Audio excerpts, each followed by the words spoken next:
আসসালামু আলাইকুম রহমতুল্লাহি ওয়া বারাকাতুহু।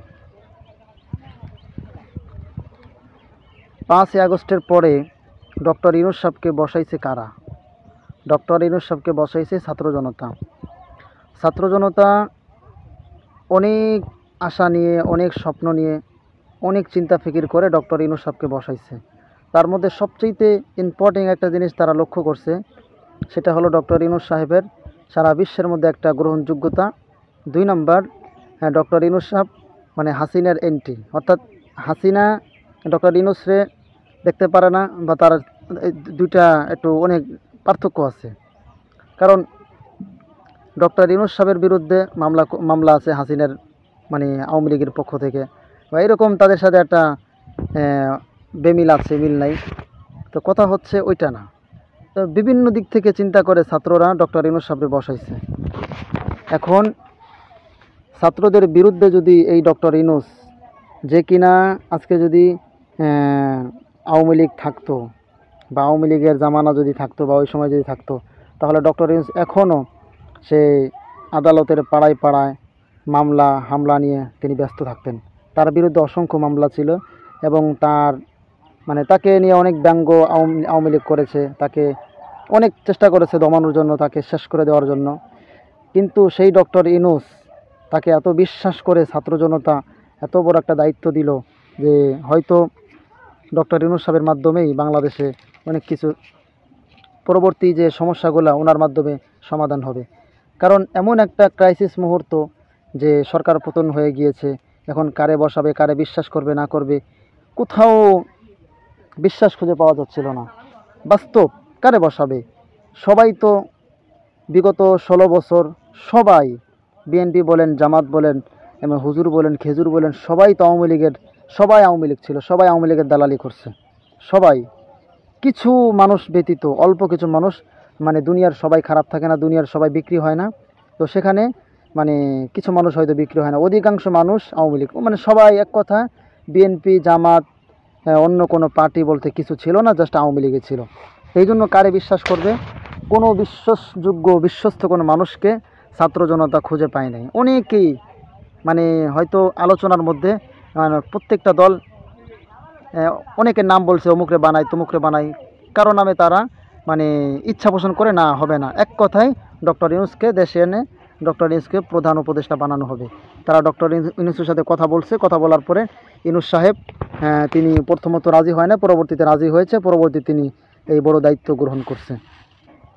তো যেই কষ্টে বা যেই ভয়ে ছাত্র জনতা ডক্টর ইউনূসের কাছে এত বড় দায়িত্ব দিল, সেই ডক্টর ইউনূস যদি ছাত্র জনতার সাথে এরকম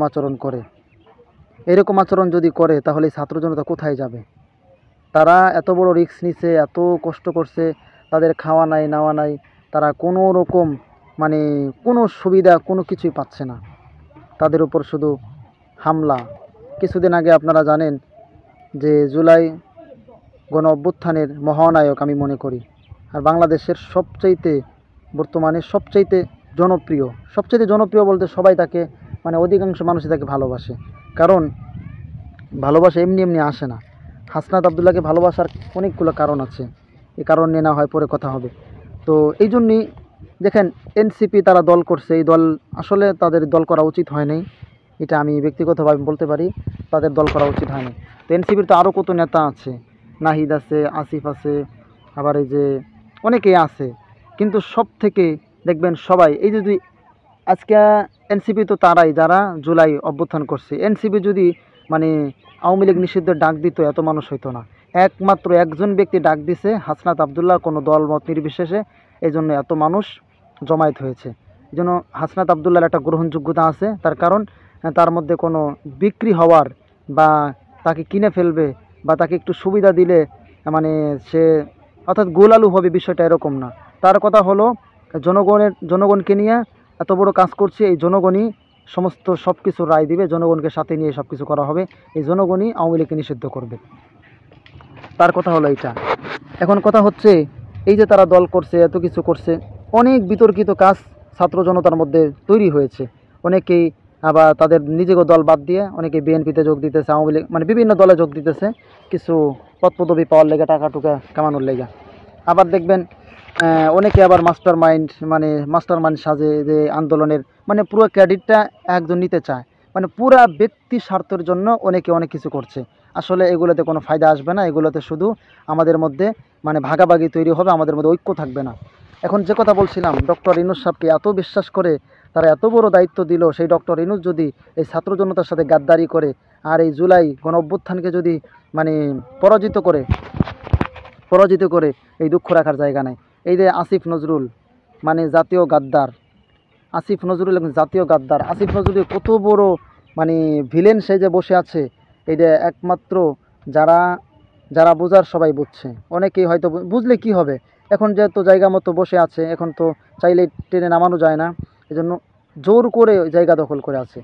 আর যত ধরনের অপকর্ম আছে, যত ধরনের মানে সুবিধা আছে, আসিফ নজরুল ভোগ করতেছে। অথচ এই আসিফ নজরুল মূলত আওয়ামী লীগেরই দালাল, আওয়ামী লীগের দালাল। শুধু তাই না, আল্লামা সাইদি রহমতুল্লাহ আলাইর হত্যার সাথে উনি জড়িত। অনেক কিছু আমরা জানি। বিগত স্বৈরাচারী সরকারে সে অনেক কিছু ভোগ করছে, অনেক সুবিধা নিয়েছে।